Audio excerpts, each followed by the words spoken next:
Hai semua, perkenalkan nama saya Ayen, asal saya dari Sungai Sepan, Kecamatan Ketungu Tengah, Kabupaten Sintang.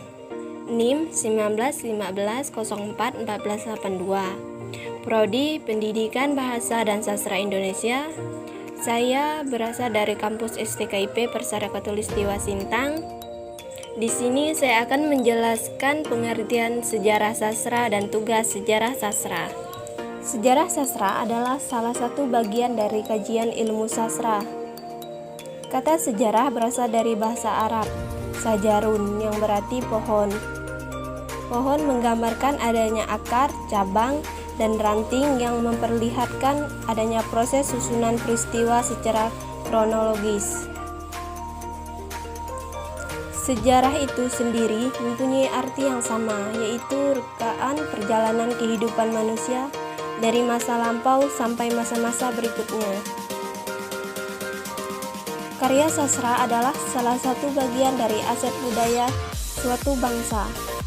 Bangsa yang berbudaya adalah bangsa yang tidak hanya memiliki hasil karya sastra bangsanya, tetapi juga menghargai dan memberikan apresiasinya terhadap karya sastra sebagai hasil karya sastra bangsanya itu. Sejarah sastra Indonesia adalah bagian dari kajian ilmu sastra yang mempelajari kesusastraan Indonesia, mulai munculnya kesusastraan Indonesia sampai masa-masa selanjutnya, dengan segala persoalan yang dilingkupinya.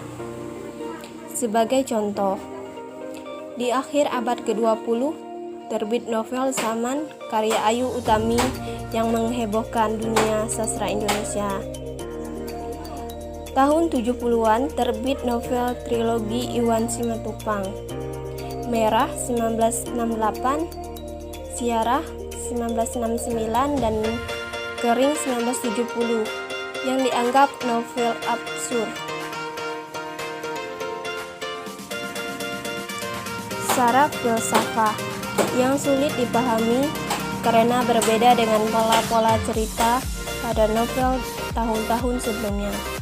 Jauh sebelumnya, pada tahun 40-an terbit novel Belenggu yang dianggap mengusik keindahan sastra dengan menelanjangi kehidupan kaum elit yang diwakili oleh keluarga Dr. Soekartono.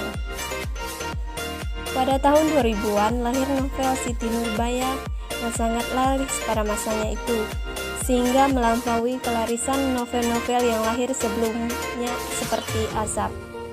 Tugas sejarawan bukan hanya sekedar mencatat dan menginventarisasi sastra, tetapi tugasnya lebih dari itu.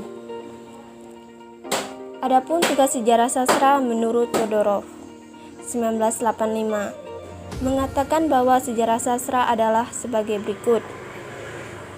1. Meneliti keragaman setiap kategori sastra. 2. Meneliti jenis karya sastra baik secara diakronis maupun sintakronis. 3. Menentukan kaidah keragaman peralihan sastra dari satu masa ke masa berikutnya. Baiklah, hanya itu penjelasan dari pengertian sejarah sastra dan tugas sejarah sastra. Terima kasih.